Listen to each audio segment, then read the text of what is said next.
também de Deus, muito de Deus para nossas vidas. Ontem nós tivemos um culto, uma consagração pela manhã com os homens. Quando nós tivemos um culto abençoado à noite, também dos varões, foi bênção demais. Temos dividido aqui a missão, temos dividido a tarefa, temos andado juntos. Está vendo aqui alguns casais aqui orando, abre, lê, faz a leitura, ora. E assim nós vamos caminhando para a graça do Senhor. Irmãos, eu quero ainda atentar para esse acampo a casais. Sabe, às vezes a gente coloca no coração assim, eu não gosto, eu não gostaria de estar lá, mas vai ser bênção. Ele vai ministrar no teu coração, é um momento para estarmos juntos. Às vezes nós nos vemos assim no púlpito e fazendo a obra, parecemos tão sisudos. Você vai ver que não é bem assim. É um momento para você conhecer os irmãos também. É um momento para você adorar a Deus. E alguns não tiveram uma lua de mel ou algo do tipo. E é bênção. Quando uma lua de mel separada, estaremos juntos também em alguns momentos. Vai ser bom demais. Então, estamos orando pela sua vida. Nós temos, após o culto, uma videochamada, não é isso? Ministério de Família, tá? Nós queremos te convidar aí para o nosso culto especial do Dia dos Namorados. Não está aqui, eu acho, mas vai estar acontecendo. Qual é o dia? Dia 13 de junho, e o tema é Ainda Enamorado. Sabe o que é namorar? Namorados. Ainda namorados. A gente casa e tem muita responsabilidade, sim. A gente casa, a gente esquece um pouco do altruísmo. Outra hora, a gente se esforçava muito para agradar, para estar, para surpreender. Como era bom surpreendê-la, né, antigamente? Como era bom chegar com alguma coisa, surpreendê-lo também. E aí vinham as lutas, vinham as guerras, vinham as preocupações, vinham os filhos. Nos esquecemos que antes de sermos um casal, somos namorados também. Isso é importante lembrar. Bom, então você é nosso convidado. Daqui a pouco ela aparece ali, a Vânia. Vai ser bênção. Em nome e glória de Jesus. Irmãos, vamos para a palavra aqui do Senhor. Evangelho de Jesus Cristo, segundo escreveu João. E eu peço a você que me encare aqui, fique alerta. Repreenda o sono. Bom, não converse, não, nesse momento não. Sei que algumas coisas a gente às vezes olha para o lado, o pastor às vezes fala porque a mensagem didática ela é bom repetir, mas no momento da mensagem aqui, encara aqui o pregador, ele que está aqui. João capítulo 11, a partir do versículo 20. Talvez eu não leia tudo. Vamos aqui. Amém ou misericórdia? Amém?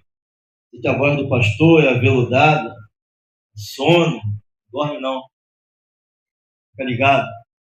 Se você tem um final de semana igual ao meu, sei, alguns irmãos também estavam comigo, mas não dorme não. Versículo 20 vai dizer assim: ouvindo, pois, Marta que Jesus vinha, saiu-lhe ao encontro. Maria, porém, ficou assentada em casa. Disse, pois, Marta a Jesus: Senhor, se tu estivesses aqui, meu irmão não teria morrido. Mas também agora sei que tudo quanto pedires a Deus, Deus tu concederá. Disse-lhe Jesus: teu irmão há de ressuscitar. Disse-lhe Marta: eu sei que há de ressuscitar na ressurreição do último dia. Disse-lhe Jesus: eu sou a ressurreição e a vida. Quem crê em mim, ainda que esteja morto, viverá. E todo aquele que vive e crê em mim nunca morrerá. Crês tu isso? Disse-lhe ela: sim, Senhor, creio que tu és o Cristo, o Filho de Deus, que havia de vir ao mundo. Dito isso, partiu e chamou em segredo a Maria, sua irmã, dizendo: o mestre está aqui e chama-te. Ela, ouvindo isso, levantou-se logo e foi ter com ele. Ainda Jesus não tinha chegado à aldeia, mas estava no lugar onde Marta o encontrara. Vendo, pois, os judeus que estavam com ela em casa e a consolavam, que Maria apressadamente se levantara e saíra, seguiram-na dizendo: vai ao sepulcro para chorar ali. Tendo, pois, Maria chegado aonde Jesus estava, e vendo, lançou-a aos seus pés, dizendo-lhe: Senhor, se tu estivesses aqui, meu irmão não teria morrido. Jesus, pois, quando a viu chorar, e também chorando os judeus que com ela vinham, moveu-se muito em espírito e perturbou-se, e disse: Onde o puseste? Disseram-lhe: Senhor, vem ver. Jesus chorou. Disseram, pois, os judeus: Vede como amava. E alguns deles disseram: Não podia ele, que abriu os olhos do cego, fazer também com que este não morresse? Só até aqui. Deixa a tua Bíblia aberta. Senta glorificando a Deus, porque Ele é bom demais.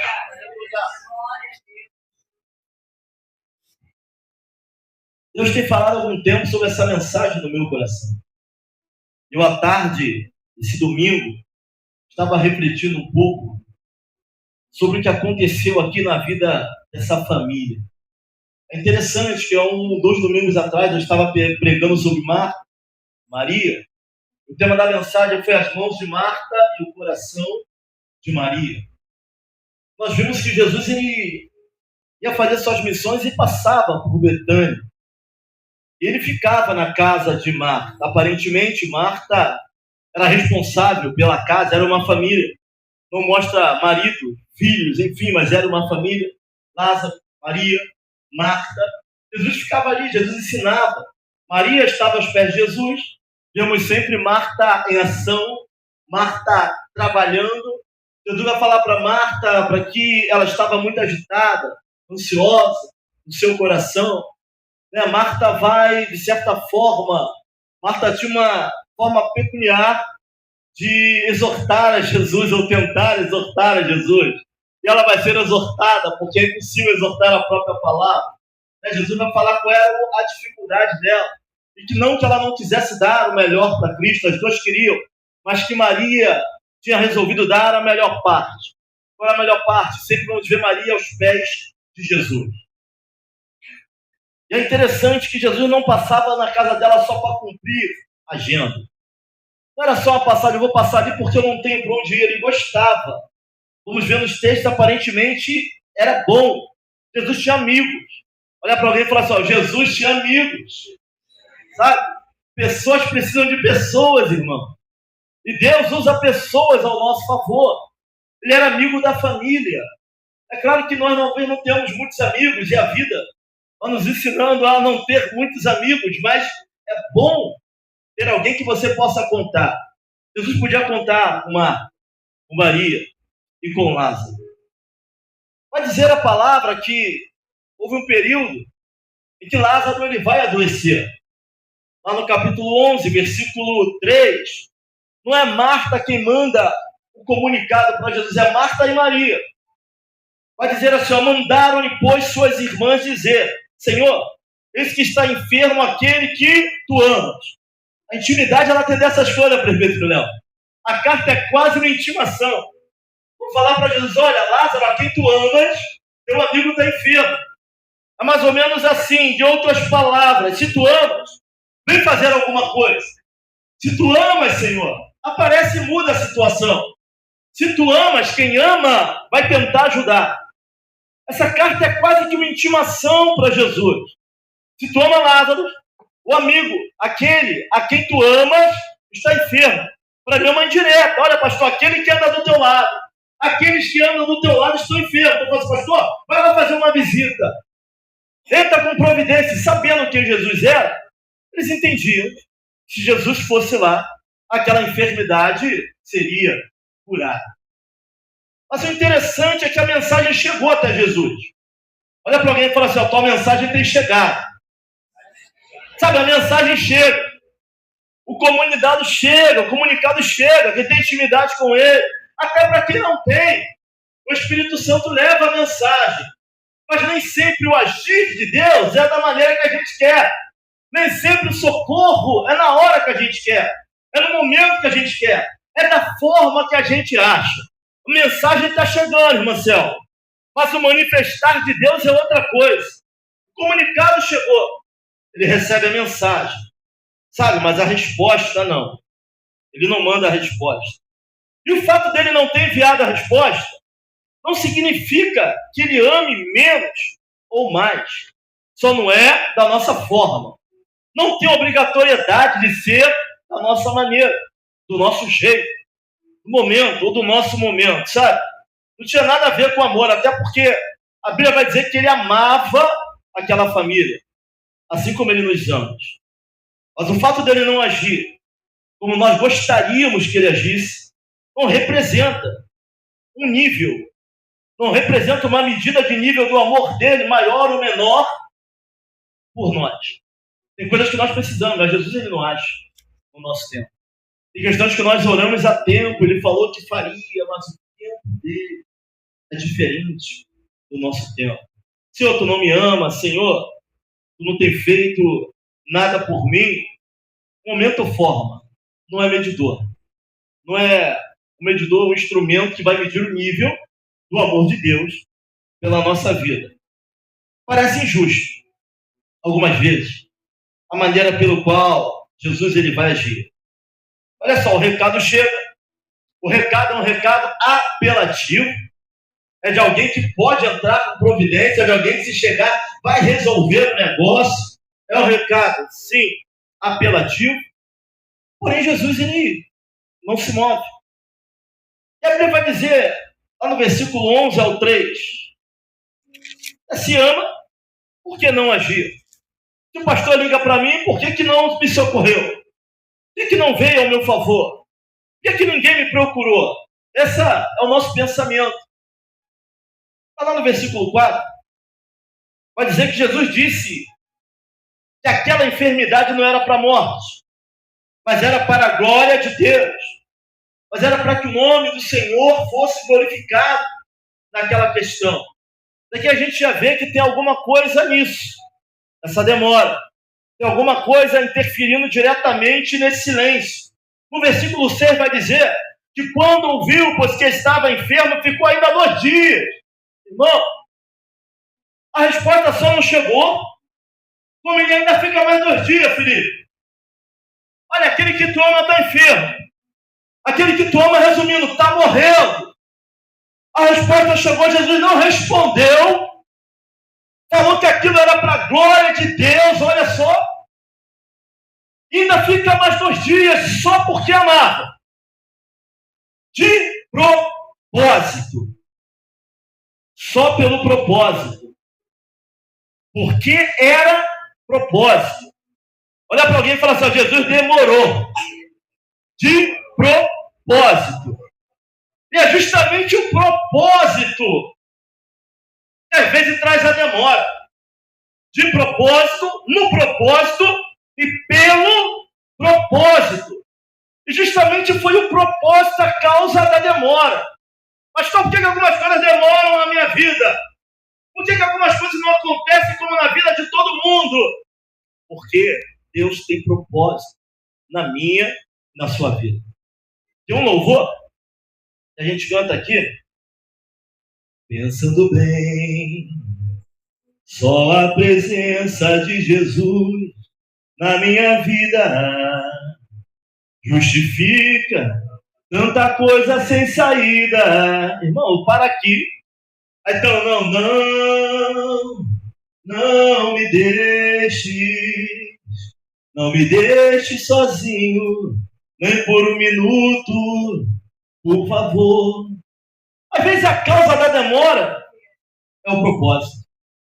Às vezes o propósito é a única causa do silêncio.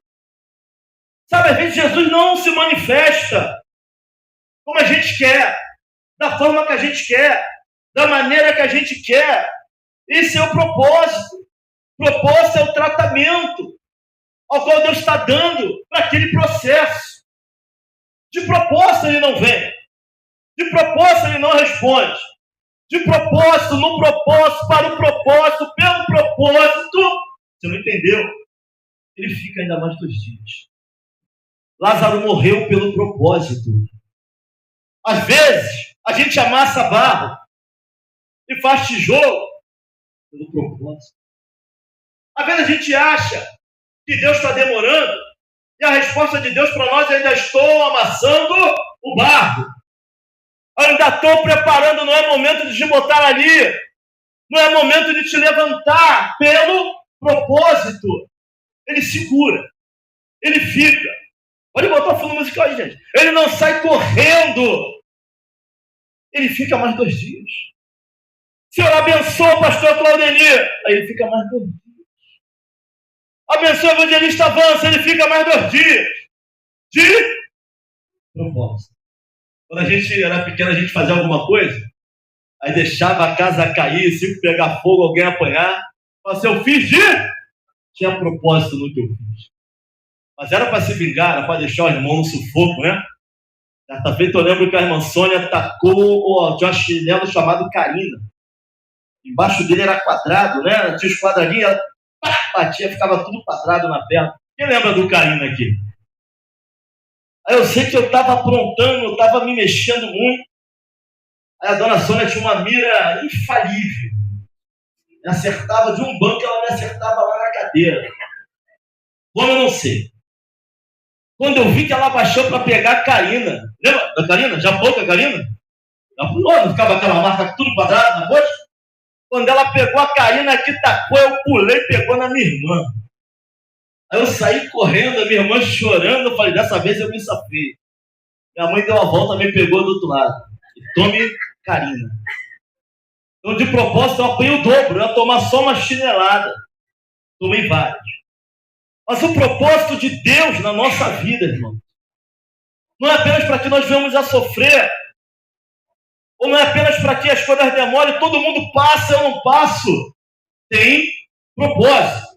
O que faço hoje não sabeis, mas amanhã vai nos fazer saber do propósito. Parece que o processo é doloroso. E o processo é doloroso. Mas se Deus nos desvencilhar das dores do processo, tu nunca vai chegar onde Ele quer que você chegue. É propósito. Tem hora que Ele demora. Tem hora que Ele não te responde quando você quer. A gente fica desesperado. Mas é propósito. Isso não é porque Ele não nos ama. O propósito de Deus na nossa vida não é uma ferramenta que vai medir o quanto Ele nos ama. Na verdade, João 3,16 vai dizer que Ele nos ama tanto, de tal maneira não existe tradução para isso.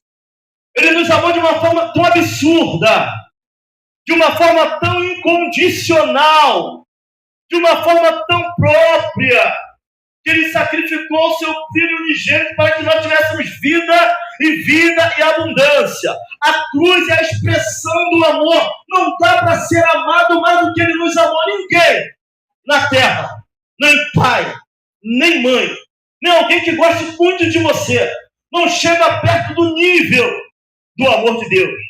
Pela tua vida e pela tua casa, pela tua família. Pastor, ninguém me ama, olha para a cruz. Está difícil entender que alguém está perto de você?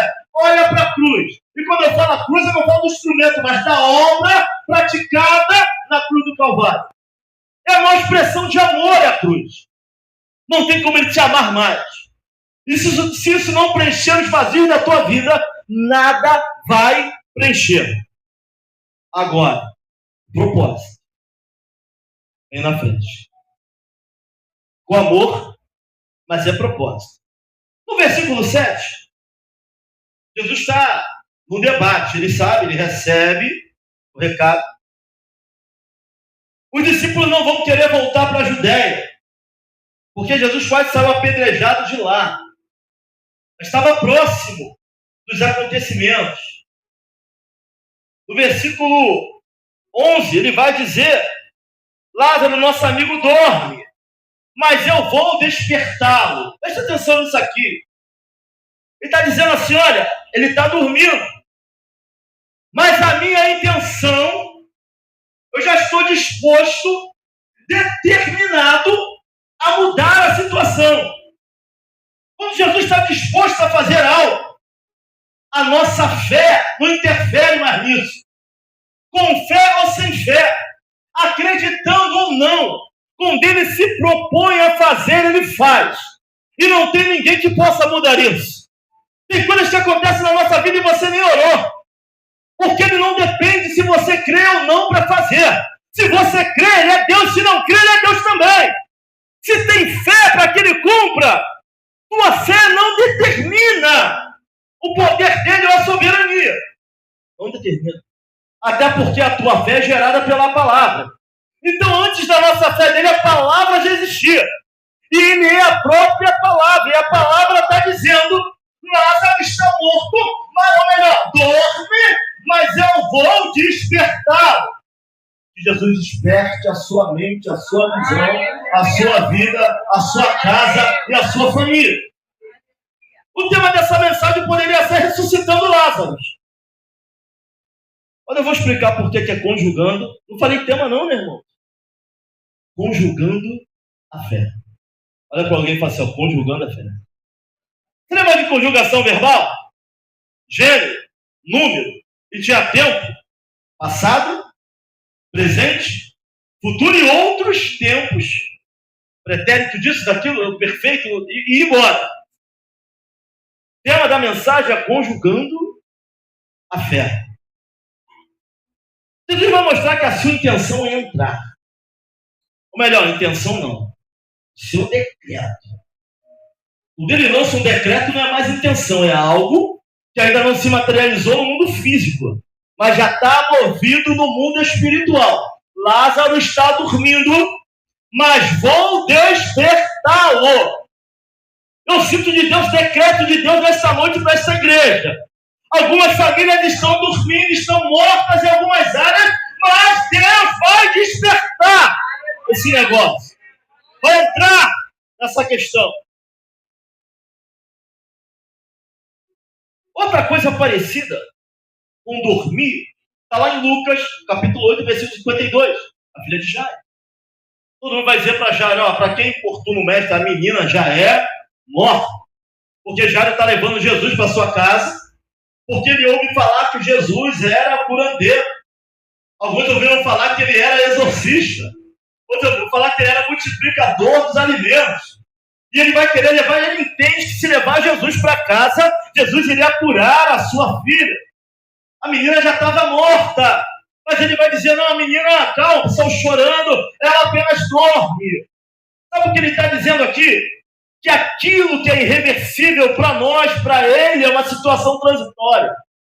Quem dorme pode acordar a qualquer momento. Ele vai falar assim, Lázaro dorme, a menina apenas dorme, o que para você talvez não tenha mais solução, porque está durando muito tempo, mas você não consegue sair desse ciclo. Para ele é algo transitório, porque ele tem todo o poder e autoridade para mudar a nossa vida com apenas uma palavra. Ele é poderoso, eu não é, igreja? Amém ou não amém? Está com fé ou não? Vamos ver onde está a conjugação da tua fé. Em que tempo a tua fé está conjugada? Espera aí. Está entendendo? Amém? Glória a Deus? Está me olhando assim? Aleluia. Louvado seja o nome de Jesus. Em ambos os casos, eles estavam mortos. Irreversível, evangelista. Para ele, não. Está dormindo. Está dormindo. Pastor, não tem mais jeito para mim. Para você. Para ele, a situação aí, só está adormecida. Está morto, não. O amor morreu, pastor. A paciência acabou. A tolerância morreu. Não dá mais. Mas para ele, só está adormecido. É possível. É só um estado. Aí Jesus vai dizer claramente no versículo 14. Vai falar assim, olha, Lázaro está morto. Mas quando ele fala assim, vou despertá-lo. Vou até lá. Está dizendo, vou mudar essa situação. Agora ele é mais claro. Os discípulos poderem entender que ele morreu. Quando ele chega lá no versículo 20, Marta sai ao encontro de Jesus. Porém, Maria ficou onde? Tem um porém aqui. Uma vai, as duas mandaram a carta, vai Martinha. Marta, a gente vê Marta virada nos 440. Vai Marta correndo. No versículo 21, ela vai dizer para Jesus o quê? Se tu estivesses aqui, o meu irmão não teria morrido.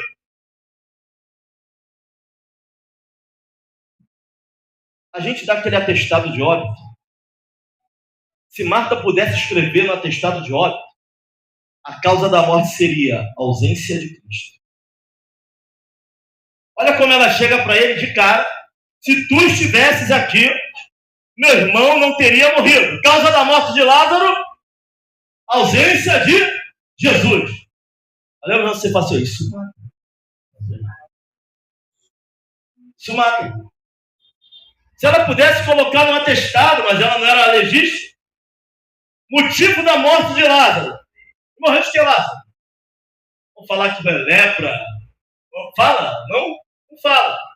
Mas as pessoas acham assim, por causa das ataduras, já vi muita coisa. Imaginação. Mas se ela pudesse botar no obituário, o nome é esse, obituário, não é esse, irmã Cláudia? Me ajuda aí. Causa da morte de Lázaro. Ausência de Jesus. Irmão, se faltar Jesus, tu vai morrer também. Se faltar Jesus, eu morro também.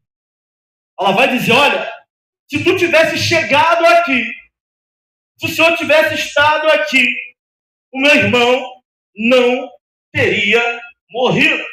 Ausência, tua demora, a sua falta, a falta do Senhor, a falta da tua presença, um dos motivos que meu irmão hoje, ele não está vivo. Eu vejo para olha, Marta, a gente costuma bater em Marta. Não, a mulher tinha muita fé. Sabe o que ela está dizendo? Eu creio fielmente. Se o Senhor tivesse aqui, o quadro seria outro. É uma mulher de fé. Quem está falando aqui é alguém que crê que o quadro da família na presença de Jesus pode ser mudado. Sabe, Marta é uma mulher que tinha muita fé no Senhor. Porém, a conjugação da sua fé está no tempo passado. Se o Senhor estivesse aqui, mas agora ele não estava quando ele morreu, mas estava nesse momento. Ela está conjugando a fé dela no passado. Eu vou te falar o problema da conjugação de fé no passado. É que passado você não consegue mudar. Você não tem gerência sobre o seu passado. Você não tem gerência sobre a família que nasceu, sobre o status que já sofreu, pelos abusos que já ocorreram. Olha para alguém e fala assim, ó, você não tem gerência sobre o passado. Sabe o que ela está dizendo para Jesus? Ele nem deveria ter morrido. A preocupação dela é por algo que ela acha que não deveria ter acontecido. Quando o dono da terra, do universo, está no presente diante dela. Ela está conjugando a fé lá atrás. Sabe algumas dores que a gente tem? É porque a gente acha que não deveria ter acontecido. Eu não deveria ter vivido. Não deveria ter sido dessa maneira. Não deveria ter sido assim. Sabe, ela tem fé. Jesus vai falar assim no versículo 23.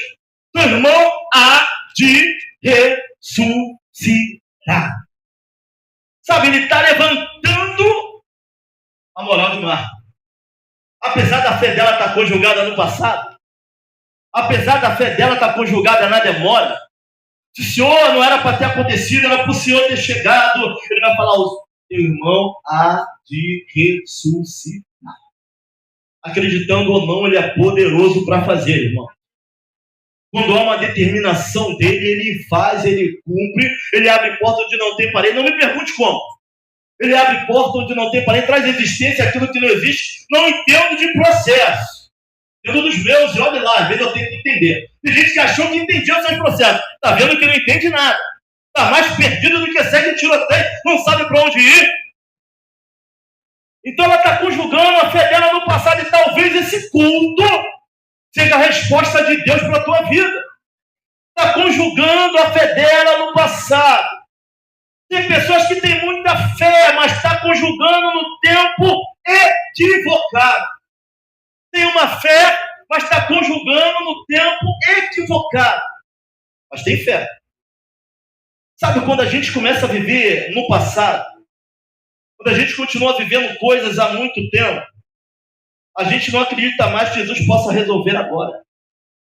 Toda a conjugação, se tivesse acontecido. Sabe, gostaríamos que nunca tivéssemos vivido algumas coisas, mas vivemos. Não dá para mudar mais isso. Não temos mais, não temos gerência sobre o passado, irmão. Não dá para mudar o que aconteceu. Não dá para mudar algumas atitudes, sabe? A gente fica vivendo. Se eu não tivesse me casado tão cedo. Se eu não tivesse engravidado antes do tempo. Se eu não tivesse conhecido. Se eu tivesse feito prova para isso. Eu ia fazer, sabe? Nem se ia passar. Mas a nossa fé, julgada lá atrás. Olha para alguém e fala assim, agora já era. Você não consegue mudar passado. Jesus chega diante dela, ela vai conjugar a fé dela no passado. Disse-lhe Jesus para Marta. Ou melhor, Jesus vai dizer quem ele é. E ela vai dizer, eu sei que ele há de ressuscitar na última ressurreição do último dia. Agora Marta sai do passado e vai para onde? Você tem gerência sobre o futuro? Ela tem fé para acreditar que se ele tivesse chegado, tudo seria diferente.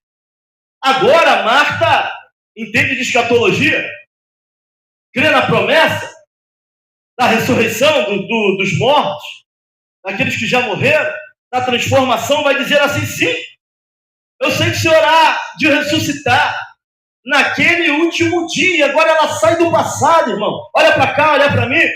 Ela sai do passado e agora ela vai para o futuro, da onde você também não tem gerência. Você não tem gerência nem sobre o passado, nem sobre o futuro. E a resposta de Jesus para ela é a seguinte: eu sou a ressurreição e a vida. Quem crê em mim, ainda que esteja morto, viverá. Nesse inteirinho, Marta sai. Eu não sei a cabeça dessa mulher. Eu sei que ela tem muita fé. Está conjugando a fé dela, ela só está conjugando a fé dela no tempo errado. Ela está falando do passado e agora ela crê que o irmão dela vai ressuscitar no último dia. Ou no grande, temível, terrível dia do Senhor. Então a fé dela é conjugada no passado e a fé de Marta é conjugada no futuro. E tem um buraco aí. Entre o passado e o futuro, tem um buraco, tem uma ponte, que é chamada de presente. Jesus está trazendo Marta para o presente. Ele vai se apresentar para ela: Marta, eu sou a ressurreição. Eu não fui e eu não serei. Ele está respeitando o limite dela, porque ele se conjuga no tempo que ele quiser. Ele era, ele é e ele sempre será. Poderoso, onisciente, onipresente, onipotente, eterno, era, é e há de ser. Mas por respeito à limitação de Marta, por respeito à limitação de Moisés, ele vai chegar lá para Moisés, depois de 400 anos de guerra, de aprisionamento. Moisés vai falar: o que eu vou falar para Faraó? Diga que eu sou. Eu estou aqui agora. Te enviou. Eu, no presente, estou te enviando para libertar meu povo. Você está entendendo o que Deus está falando aqui? Ela conjugou a fé no passado. Pastor, eu creio que se eu morrer, eu vou para a glória. Aleluia! Eu creio em tudo aquilo que a Bíblia diz. Ela foi e conjugou a fé para o futuro, mas tem um buraco, irmão Gisele, entre o passado e o futuro. Ele respeitou. Deus respeita nossas limitações. Mas está falando muito sério com a gente nessa noite. Irmão. Nesse inteirinho, Marta vai falar para Maria que o mestre quer falar com ela. Eu não vi isso aqui na Bíblia, não. O mestre falando para chamar Maria. Tu achar, depois tu me fala. Mas é o que Marta vai falar para Maria. O mestre está te chamando. Isso aqui está escrito. Maria vai vir falar com Jesus. E ela vai vir da mesma maneira que Marta. Só que ela vai se lançar aos pés de Jesus. Ela faz algo diferente. Uma mulher para andar aos pés de Jesus. Toda hora que tu vai olhar para Maria, ela está nos pés aprendendo, ela está nos pés ouvindo, ela vai se lançar nos pés, ela vai falar a mesma coisa. Se o Senhor estivesse aqui, isso não teria acontecido. A fé de Maria, tanto quanto a de Marta, é conjugada no passado. Mas Maria está adorando. E é interessante que quando Jesus olha para Maria aos pés dele, e vê a comoção de Maria, o choro de Maria, o choro dos outros judeus que estavam em volta, ele vai começar a se perturbar no espírito. Irmão, ele se importa comigo, com você. O Espírito Santo se importa com a nossa vida, se importa com as nossas emoções. Talvez eu não entenda a tua dor, talvez a tua dor para mim não seja muito. Eu vou falar para você assim, eu já passei por isso, aí vai passar. Sabe, às vezes a gente ignora a dor de alguém, mas ele não. Ele vai se perturbar no seu espírito. Sabe, eu entendo. Quando um louvor que diz que um quebrantado coração move o coração de Deus. Ela já chega adorando, ela já chega abraçando, e ele olha para ela chorando, ele vai se conturbar. E talvez o menor versículo da Bíblia, se tiver outro, depois vocês me corrijam. Jesus chorou. A dor dela, o choro dela, mesmo tendo todo o poder e autoridade para mudar a situação, ele sente a dor do momento. Sabe, só Deus é tão sensível assim em relação a gente. Mas ninguém é, no sentido que nós sentimos. Ela chora. Jesus vai dizer assim, aonde o puseste? Ele sabia onde estava o morto, onde estava a parte morta da família. Mas ele queria que mostrasse para ele.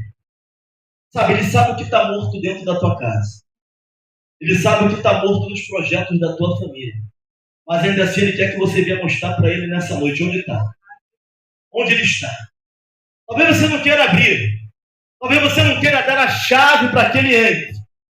Mas o que o Espírito fala ao meu coração nesta noite, aonde está o membro da família que está morto? O sonho que morreu. O respeito que foi embora. A credibilidade que Deus... Aonde está? Onde está? Onde é lugar? Aonde é movimento? Onde está o sonho que foi perdido? Ele sabia onde Lázaro estava. E quando ele vai passando, assim como Maria e Marta, ele vem levantando. Sabe, ele vem colocando esperança. Quando me vão dizer que já havia passado 4 dias, que já cheirava mal, mas ele quer que mostre. Sabe que algumas coisas não mudam na nossa vida, irmão? Que nós estamos apresentando para Deus uma fé no passado. Ou estamos colocando diante dele uma fé do futuro. Com Deus nós já chegamos a ele com uma fé conjugada no passado. Se eu já conhecesse a Deus, a minha vida não seria assim. Se eu tivesse tomado aquela decisão, a minha vida não seria assim. Se eu não tivesse casado tão cedo, a minha vida não seria assim. Ou a gente está falando assim, um dia essa selva de pedra vai passar, o Jesus vai voltar e vai buscar a sua igreja. Nós estamos conjugando a nossa fé ou só no passado, ou só no futuro. Eu não estou falando que ele não é o Deus do passado, eu não estou falando que ele não é o Deus do futuro, eu estou falando é que tem um abismo, eu estou falando é que tem um buraco entre o passado e o futuro que se chama presente. E aí algumas coisas não acontecem. Jesus chega para ele, ela vai reclamar do quê? Se o Senhor tivesse vindo, é passado, tivesse. Ele fala, Marta, eu fui. Marta, eu serei. Ele vai falar o quê? Marta, eu sou. Mas eu estou aqui agora. Me apresenta algo de agora. Me apresenta algo que esteja acontecendo agora. Porque a pedra não vai rolar com uma fé do passado. Porque a pedra está ali agora. E tem que ser removida agora. E agora é presente, não é passado. Passado não vai remover essa pedra. Futuro não vai remover a pedra que está aqui agora. Jesus está dando a ordem, ele é poderoso. Lázaro, mas alguém tem que remover a pedra, não é pedra, no passado não remove pedra. Futuro não remove pedra. Olha para mim e fala assim, conjuga a tua fé agora. É no presente, é hoje. É o Deus do hoje, é o Deus de agora, se apresentando para a sua igreja agora, velho. Aleluia! Oh, glória! Aleluia! Louvado seja o nome de Jesus. Nós não conseguimos entender que nós somos o elo entre as coisas que já passaram e as coisas que virão. O presente de hoje vai ser passado amanhã. A unção de hoje não vai servir para amanhã, mas hoje Deus vai derramar uma nova autoridade sobre a igreja, uma nova perspectiva sobre a tua família, sobre a apresentação. O que tu está apresentando para Deus nas tuas orações?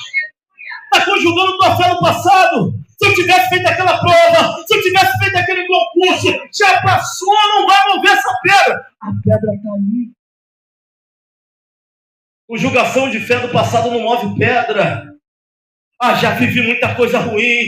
Hoje eu estou todo quebrado. Não. Conjugação de fé no passado não move pedra. Para sarar essa ferida da alma é hoje. Senhor, vem com o teu bálsamo sobre mim. Não é importante o que passou. O Senhor agora está aqui. Não é importante o que eu já vivi. Os abusos, as palavras, o sofrimento. Agora o Senhor está aqui. O eu sou. Eu sou o que sou. Está aqui, o Deus de agora, o Deus de hoje, o remédio para a tua alma desta noite, está se manifestando aqui nesse lugar. Somos a ponte da conjugação da fé do passado e a conjugação da fé do futuro.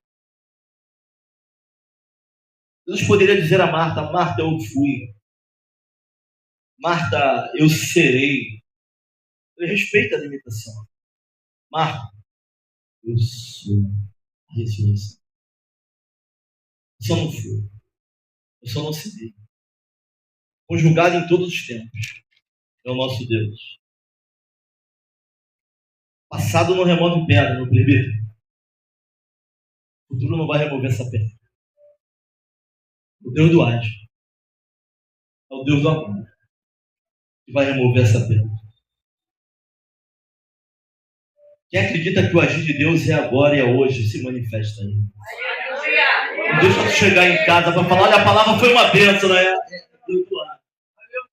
É Deus do agora, é Deus de hoje, é Deus desse momento. Sabe, Deus vai fazer milagre, mas quem tem que remover, ela tem que crer. E quando tu remover, Lázaro que está morto vai sair. Sabe, o que não tem mais esperança, mais expectativa, é o Deus de hoje, é hoje, é hoje, é hoje. Ele foi, ele será e ele é.